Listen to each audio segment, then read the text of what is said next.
Hey there, it's Jared Hamilton with the Hamilton Group at Cherry Creek Mortgage. Welcome to another edition of Java with Jared. Well, it's Thursday today. I'm coming to you a day early. A couple of different reasons. One, the Federal Reserve had their meeting, and that ended yesterday, and the market was really anticipating and wondering what was going to go on with that, so I wanted to let you know as quickly as possible. Other reason is that I won't be in the office for the majority of Friday. Our oldest daughter actually is a freshman here in college, and so we're heading off to the University of Alabama for Parents Weekend, and pretty excited because I get to see her for the first time in over a month, which is kind of weird. So anyway, that's why I'm not coming to you on Friday. But again, important news yesterday. Federal Reserve had their latest meeting and the press conference afterwards, and as you've probably heard that there was no change to short-term interest rates, to the Fed funds or discount rate, which is what the market expected. Wasn't really expecting a big surprise, but there was a potential for a surprise because they have been talking about increasing rates. And so after the announcement was made and during the question and answer, what Chairman Janet Yellen said is that overall the Federal Reserve is pretty pleased with the way the overall economy is going. Job growth has been there. There hasn't been a whole lot of wage pressure, and their expectations for GDP are kind of like in line with what they were expecting. GDP is not growing. I mean, the Federal Reserve hopes that we're going to have around 2% GDP every year, and that's about where we're at, and so they're overall pleased. But one thing that was a little bit different is there was actually 3 dissenters this time wanting to increase rates. They were dissenting from the Fed policy of keeping rates unchanged. They wanted to increase credit. So that's more than what had been previously. So right now, everybody loves this. The stock market is doing better. Mortgage-backed securities are better. And so we're probably should finish the week better than where we ended last week. We have seen a positive movement in terms of mortgage-backed securities and bonds, but also the stock market likes it. The stock market likes it because there's an accommodative policy. Companies can continue to make money based upon just low interest rates and not have to really grow. They can just keep debt levels low. And mortgage-backed securities like it because there's really the Federal Reserve doesn't believe that there's more inflation. But bottom line is, though, too, is expect a increase in December. The Federal Reserve is telegraphing that. They're probably going to increase short-term credit by 0.25% at the December meeting, just like they did last year.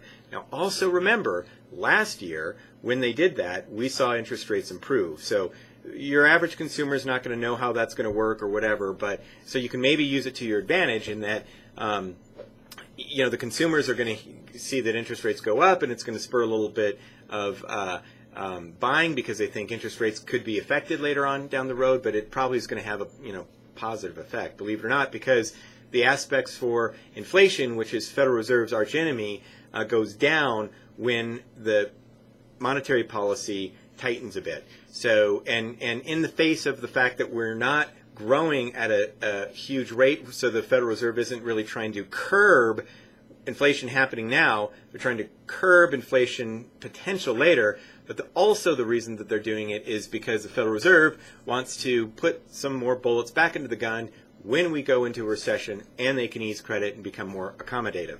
So as long as global yields don't go up dramatically, and that could change things, or we don't see new data that presents itself, we're probably going to see a Federal Reserve increase in December. The odds are very high in that regard, but don't think that that's going to necessarily be a terrible thing for long-term interest rates. In addition to the Federal Reserve meeting, we also did see a lot of economic data released, and so this is going out to primarily real estate agents. So a lot of the data was in terms of real estate. So let me kind of tell you what we saw. We first saw the FHFA, Federal Housing Finance Authority. They came out with their numbers. They measure appreciation on the conforming loan amount, and it showed that appreciation went up by 5.8% on the year-over-year number versus 5.6%. So we're showing an increasing rate of appreciation there on a national basis. NAR also released the statistics for existing home sales, and that was actually down 0.9%.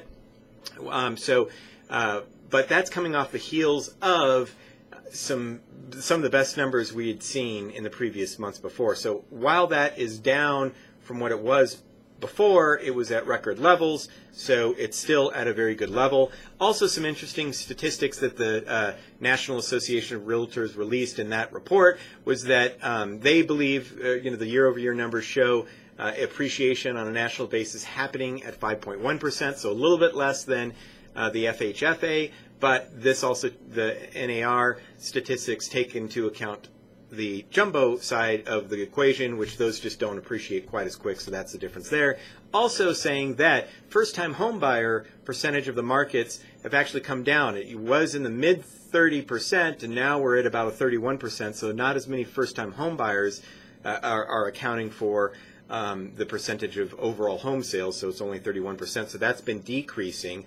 Cash buyers are at about 22%, and investors have gone up from 11% to about 13% of the market. So there's some statistics for National Association of Realtors. So that's what happened with the Federal Reserve meeting. No big surprises, but continued telegraph that December, plan on it. Going to be, they don't want to do anything in November. They probably won't do anything in November because they do have another meeting, but there's no press conference afterwards, and it's right before the election.